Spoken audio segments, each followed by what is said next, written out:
Sairam children, how are you all?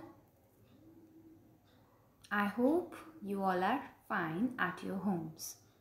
So children, I welcome you in your English class, and today we will continue with the chapter which we are studying, that is a poem, chapter 8, From a Railway Carriage. I have in previous video I have shown you so many pictures. Yes, like the scene outside, cattles, bridges, hedges, ditches, like these all I have shown you. And we have also discussed about the poet, that this poem is written by R.L. Stevenson, right? He's a Scottish novelist, poet, essayist, musician and travel writer. Means he loves to travel and write. Okay? So today we will learn the meaning of this poem. Faster than fairies, faster than witches, bridges and houses, hedges and ditches. Means this poem is a pen picture of a countryside. This poem is a pen picture of a countryside. In that countryside which is seen from the running train's window, which is seen from window of the running train or charging train. Okay, and in this poem a small child is very curious and nothing escapes from his eyes. Okay, as child notice everything, so that is also a curious child, and he or she noticed everything. Whether it may be a windmill, whether it may be a meadow, horse, cattle, or you can say painted stations, bridges, houses, all the things, whether the things from nature or the man-made things, a child has noticed everything. Okay.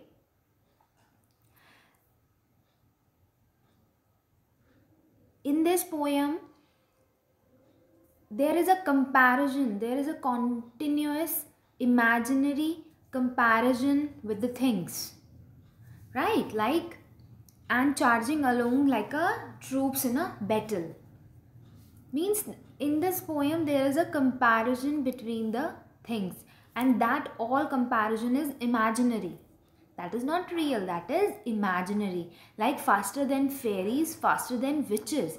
Means here in this first line, the poet, the child is talking about the speed of the train. Means the speed of the train is so fast that it is faster than fairies.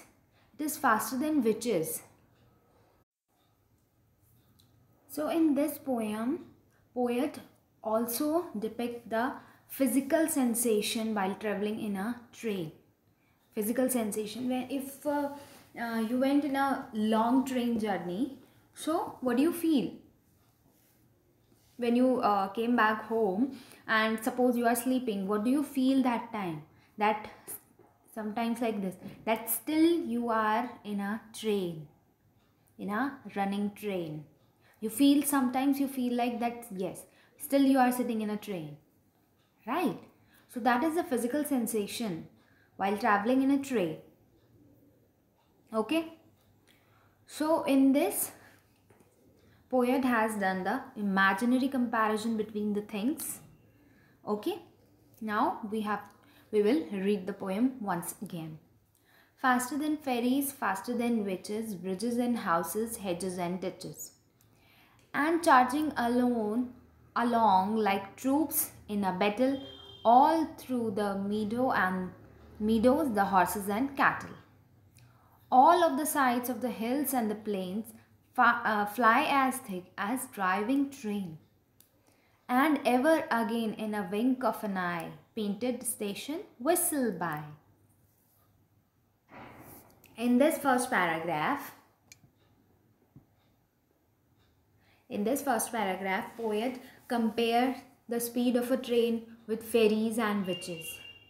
And what the poet saw from the window of the running train: bridges, houses, hedges, ditches, meadows. The cattle are grazing. Okay, the sides of hills. Sometimes the hills come, sometimes the plain. Okay.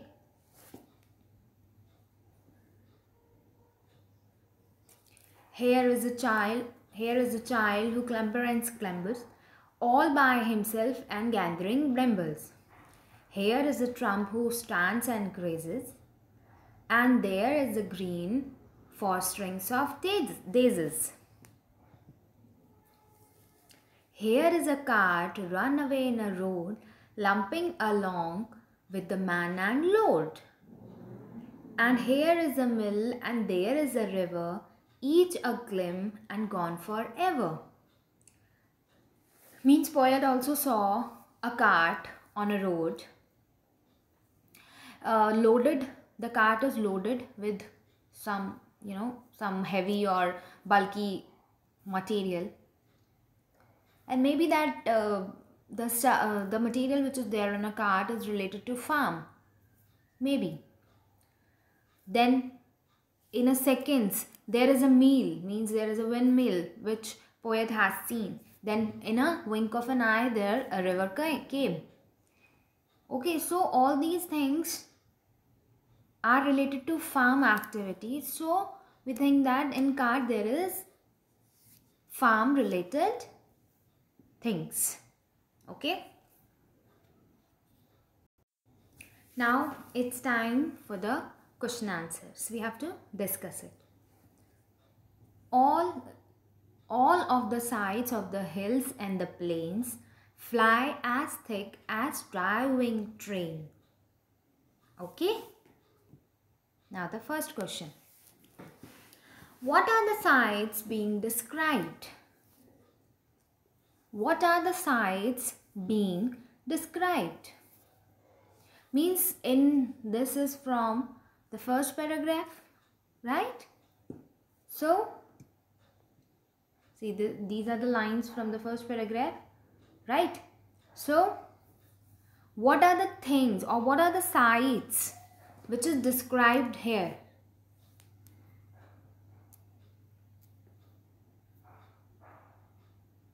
See, there are bridges, houses, hedges, ditches, meadows, horse, cattle, right?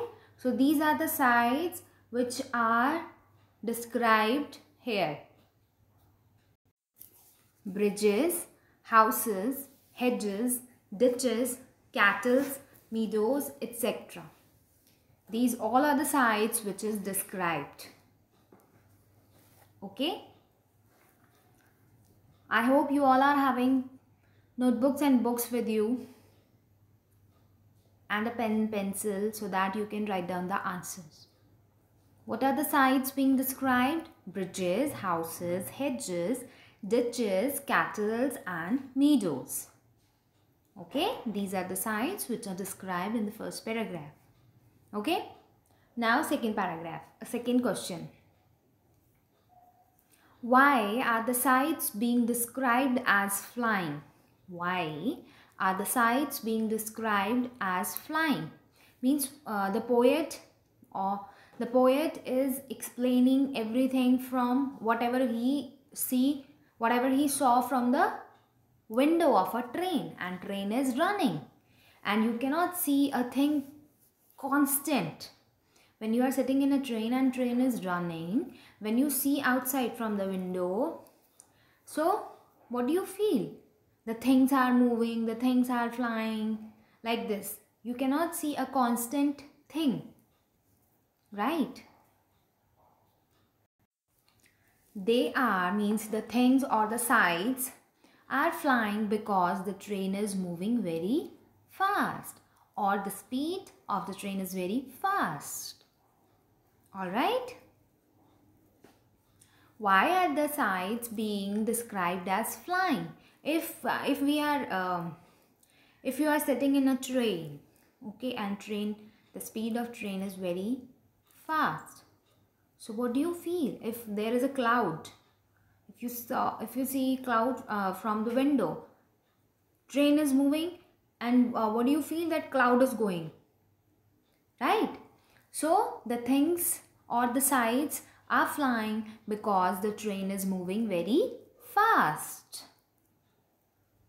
This is the answer of this question. Done? Now next. What is meant by thick as driving rain?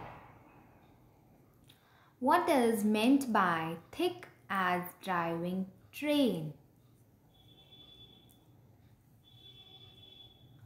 Thick as driving rain means whenever there is a heavy rain, we are not able to see the things properly, right? We are not able to see the things properly. So, here also, poet, fly as thick as driving rain.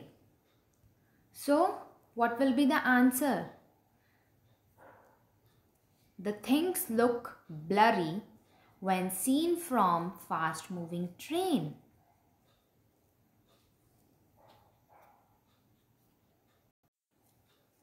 Things look blurry when seen from fast moving train. It means when we see outside the window of a running train, fast moving train, we cannot see the things properly. They look blurry. So things look blurry when seen from fast moving train. Done? Things look blurry when seen from fast moving train. Now, next question. Here is the cart run away in a road, lumping along when man and load with man and load. And here is a mill and there is a river, each a glim and gone forever. Repeat it with me once again. Here is a cart run away in the road, lumping along with man and load. And here is a mill and there is a river, each a glim and gone forever. Okay, this paragraph also we have studied in the poem. So, these lines are from the poem and now questions are related to this. What do you learn from these lines about the speed of the cart? Here is the cart run away in a road, lumping along with man and load. So our question is, what do you learn from these lines about the speed of the cart?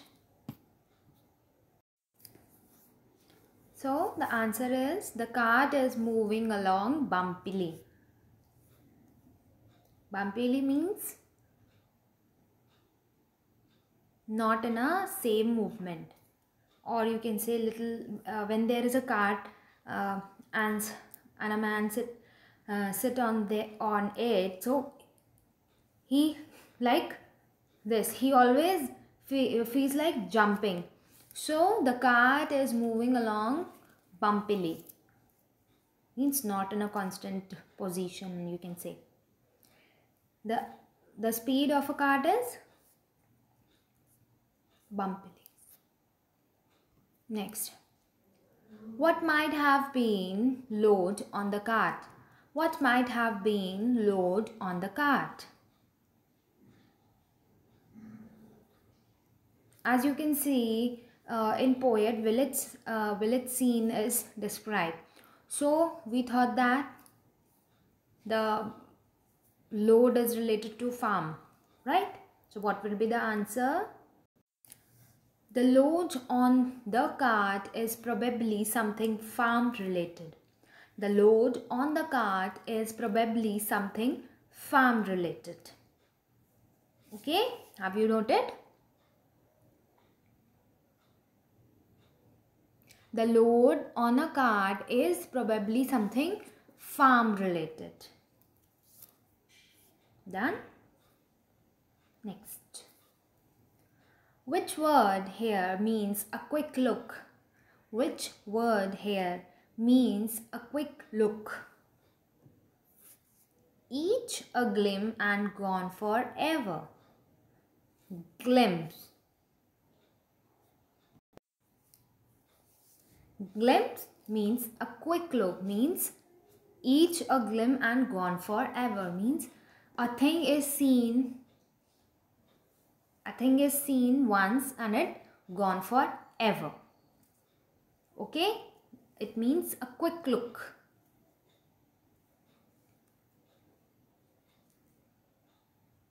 I hope you have written all these answers. Right? Now we have to do idioms. These are the small phrases. Okay?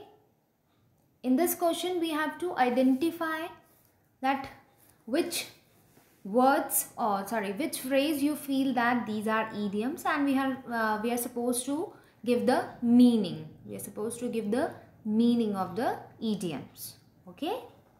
This is also in your book. So keep your pen pencil with you. In this question you have to identify the idioms and you have to give the meaning of that. Okay? It is important to keep your chin up even in defeat. It is important to keep your chin up even in defeat. What do you feel in this sentence is an idiom?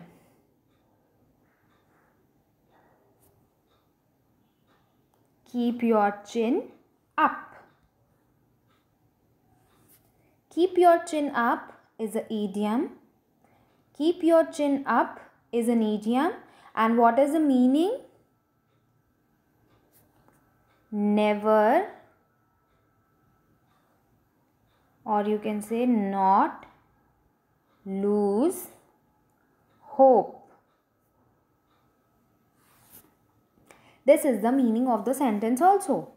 Means it is important if you are defeated. So it is that time also it is important to keep your chin up. That means you have not lose your hope. Okay, keep your chin up means not lose hope. Written?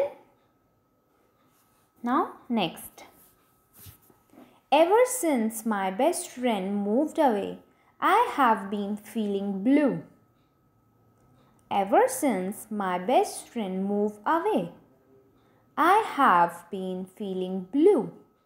What do you feel in this sentence is an idiom? Feeling blue. Feeling blue. Do you think that some kind of a feeling is of blue color? No. This means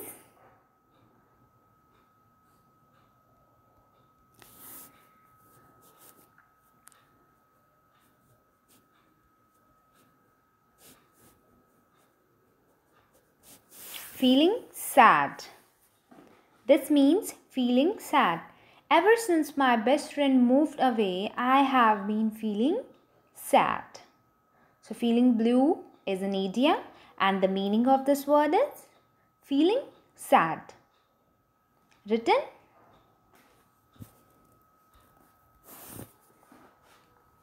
Please tell me what happened without beating about a bush. Please tell me what happened without beating about the bush. What is an idiom in this?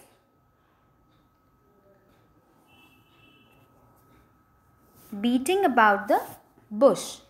Beating about the bush is an idiom. And what is the meaning?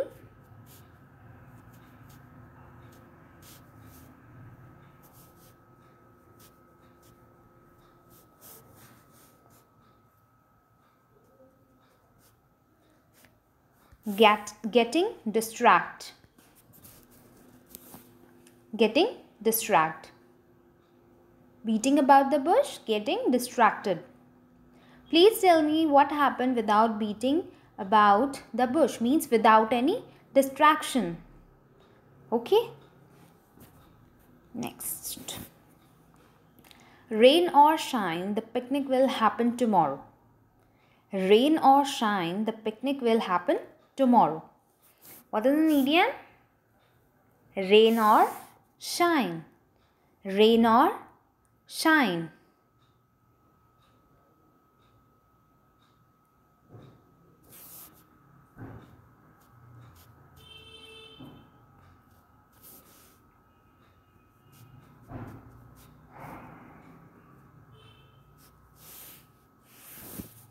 Come what may. Or you can say at any cost. Okay?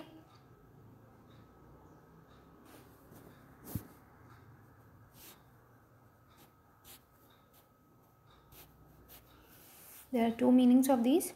Rain or shine, whether it is raining, whether it will be sunny bright day. The picnic will definitely happen tomorrow. So it means at any cost or come what may. Then next. You are being unnaturally quiet. Here's a penny of your thoughts. You have been unnaturally quiet. Here's a penny for your thoughts. So, what is the idiom? Penny for your thoughts. It means said to ask someone what he she thinking. What he she thinking. Said to ask someone what he she thinking. He she is thinking. Okay? Penny for your thoughts is an idiom and the meaning is said to ask someone what he or she is thinking.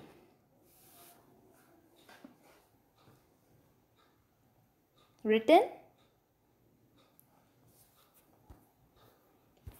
Next.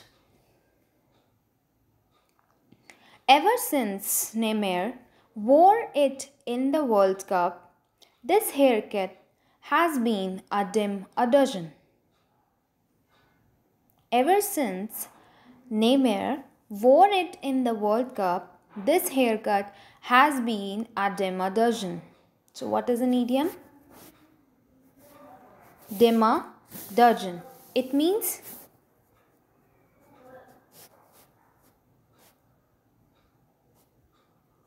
very common. Dozen means very common.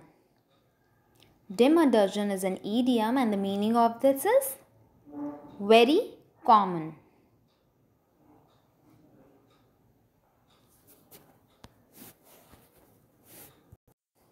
So I hope children you all have done it and also you have understood the poem, the question answers and the idioms.